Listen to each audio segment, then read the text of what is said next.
Salut les gars, Lenny et Harpo. Oh, c'est encore pire.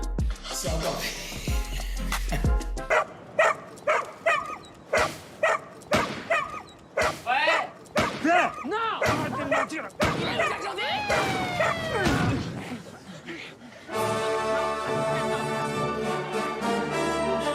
Vous avez fait un premier long métrage là, l'année passée, Fils de Plouc, qui sort là maintenant, qui a été sélectionné à Sundance dans la section Midnight Screening. C'est venu tout de suite, cette espèce de goût pour l'absurde, pour la connerie, pour la bêtise. Le goût pour l'absurde, ça vient aussi du fait que, comme on n'avait vraiment pas de moyens, eh ben on se rendait toujours compte de quand on créait une situation de ça, il y avait un décalage par le fait que c'était toujours vraiment fait avec des bouts de ficelle, et donc du coup, pour pas que ça soit juste cheap, on a essayé de donner un goût à cette esthétique-là et faire que ça soit une marque de fabrique et que ça fasse écho avec les gags de comédie qu'on essaye de créer. Et vous touchez plus à mon fils. C'est lui qui a Vous crié ne en touchez plus premier, à mon c'est fils. pas nous. C'est lui qui a essayé de voler notre Non, chien. lui, il a rien fait du tout. C'est votre chien qui est complètement taré, tout comme vous. Ok, alors on va se dire au revoir tranquillement. On voit qu'il y a, non seulement ça draine, donc je vous l'ai dit, AB Productions, parce que c'est des codes de jeu qui sont quand même assez hallucinants. Et aussi, surtout, ce que j'ai relevé, c'est qu'il y a la satire sociale, quoi. Donc ce côté un peu cinéma italien des années 50, comme ça, c'est... En fait, je pense que comme on est très cinéphile et qu'on regarde beaucoup de films, et ben on pioche un peu dans tout ce qu'on voit. Et il y a des périodes du cinéma et des esthétiques qui nous touchent particulièrement, notamment, comme tu dis, les cinémas italiens des années 50, 60, 70, et aussi tout le côté un peu tragique du cinéma américain des années 70 aussi, avec des films qui se finissaient toujours mal et des héros des anti-héros qui souffrent intérieurement, et ça nous touche beaucoup. Du coup, je pense que dans nos films, on aime bien raconter un peu à travers la comédie, des personnages qui vivent quand même des trucs durs et qui traversent des moments vraiment difficiles, quoi. Tu t'occupes mal de nous, maman. Mais qu'est-ce que j'ai fait pour mériter ça? Pourquoi vous prenez pas exemple sur Jacques Janvier? Tu l'aimes plus que nous, quoi. Lui, au moins, c'est un bon fils. Tu vois, je te l'avais dit, il le préfère à nous. C'est l'histoire de deux frères qui se font virer de chez eux parce qu'ils ont perdu leur chien, donc ils ont 24 heures pour retrouver leur chien. On pense à After Hours, c'est-à-dire que de Scorsese, donc on pense à plein de référents. Je pense que dans tous nos films, on a essayé de copier After Hours à chaque fois. C'est le parcours idéal, il y a 1000 rencontres, il y a 1000 trucs, et nous on ressent 1000 choses, et c'est ça à chaque fois qu'on essaye de refaire. Et puis du coup, nous, quand on a écrit, on adore écrire des personnages qui sont complètement fous. On a plein d'acteurs qu'on adore, des amis à nous, qu'on a envie de faire tourner, alors écrivons plein de personnages. Il est où, Jacques Janvier? Oh, il faut qu'on se taille, je vais t'arriver. Oh, chez moi! Oh, mon Dieu! Dis-moi! T'es pas prêt de le revoir, toi? Vous avez réuni tous vos potes et puis vous avez dit ok, on part, c'est parti, mais sur base d'un scénario qui était déjà existant, qui était déjà écrit, articulé, ou alors vous partez vraiment en impro? En fait, on a vraiment tout écrit, et c'est pour ça aussi qu'on arrivait à... Je pense que pour nous aussi, ça nous donnait confiance pour aller vers les gens et demander aux gens de participer au projet. Claire Baudson, on l'a fait passer un casting, et dès la première rencontre, elle nous a fait vraiment trop rire, et du coup, elle a lu le scénario. C'est du caca. Vous faites frire du caca dans ma cuisine? Non, mais je rêve! Et son compagnon, Yannick Régnier, a entendu qu'elle faisait ça, et du coup, il était trop partant aussi. Du coup, on a eu de la chance, on était trop contents. Et puis pour Mathieu Amalric, on était trop contents aussi, parce que du coup, c'est un acteur qu'on adore. Les enfants, arrêtez! Comment vous avez fait pour ça?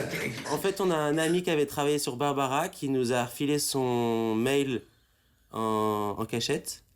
On a envoyé un mail comme ça, on s'est dit on verra. Et il nous a répondu directement. L'objet, c'était Fils de Plouc. Du coup, il était déjà obligé de cliquer. Et après, on expliquait qu'on était des jeunes réalisateurs et qu'on admirait son travail, qu'on aimerait bien qu'il vienne jouer un jour sur notre film. Et je pense que ça l'a touché, parce que quand il nous a parlé, il nous a dit qu'il avait fait pareil, lui, pour son premier film. Parce que moi, franchement, je vois le film, je savais même pas qu'il y avait Amalric dans le film.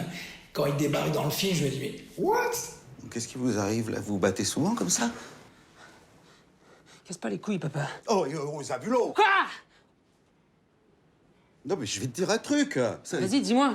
Est-ce que vous vous attendiez à ce que Sundance prenne le film? Bon, vous avez dû être très frustré parce que Sundance, vous l'avez vécu dans votre canapé et dans votre cuisine, mais parce que vous n'avez pas pu y aller. Mais comment vous avez vécu cette sélection? En fait, comme on n'avait pas d'expérience de festival on avait juste fait quelques festivals de courts-métrages, on se rendait pas... on n'était pas frustrés parce qu'on était déjà trop contents d'être dans la sphère Sundance et de recevoir des mails de Sundance. On recevait des mails avec marqué « Welcome to the Sundance Family ». Et rien que ça, on était... J'imagine que cette expérience, tout ça, ça vous a donné envie d'en faire encore plus. Est-ce que vous avez un nouveau long en préparation? Est-ce que vous continuez à faire des petits films sur votre chaîne YouTube? On a déposé l'aide à l'écriture qu'on a eue à la Fédération Wallonie-Bruxelles. Et du coup, on écrit un nouveau long. Mais on prend notre temps parce qu'on a envie que ça soit bien. Je vous souhaite vraiment le meilleur et j'espère vous revoir très vite et savoir que vous allez enchaîner avec un nouveau film. Merci beaucoup. Merci beaucoup, c'est très gentil. Quand la musique te sonne. Faut que tu respires ici, là, plus bas. Quand elle ne triche pas, ouais, c'est mieux. Si on chantait. Tiens, c'est vrai ça. Si on chantait cette semaine dans les salles, avec Artus, Angelina Jolie, Richard Madden, Laetitia Casta ou Alice Paul. Et vous vous êtes rencontrés où? On s'est rencontrés à la poste. Voilà, elle m'a invitée à son groupe de lecture. Un vrai phénomène, ta copine. M'étonne pas que son mari soit parti. C'est elle qui est partie. Et si le milieu de l'horizon rimait avec remise en question, celle d'une femme, Laetitia Casta, qui rêve d'émancipation dans la France rurale des années 70. Tu crois que tu peux me prendre pour un con? Que j'ai pas compris ce qui se passe là? Qu'est-ce qu'elle te fait là pour que tu sois comme ça, hein? Mais je sais pas!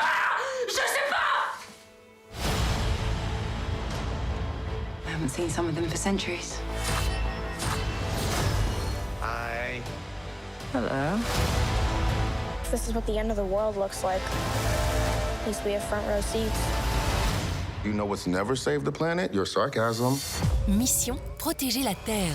Pour relever cet ambitieux défi, les studios Marvel ont confié l'avenir de l'humanité à la réalisatrice Chloé Zhao, oscarisée pour Nomadland. J'ai pris une décision, on lance une boîte. Les gens appellent, ils choisissent une chanson et nous, on la livre à la personne de leur choix. Si on chantait bonjour? Partir un jour sans retour. Évidemment, on connaît tous les paroles. Mais si on les chantait? Avec Clovis Cornillac, Alice Paul, Jérémy Lopez ou Artus par exemple? Allez hop, on donne le la à ceux qu'on aime et on part pour une balade d'1h30 qui devrait rendre les gens heureux.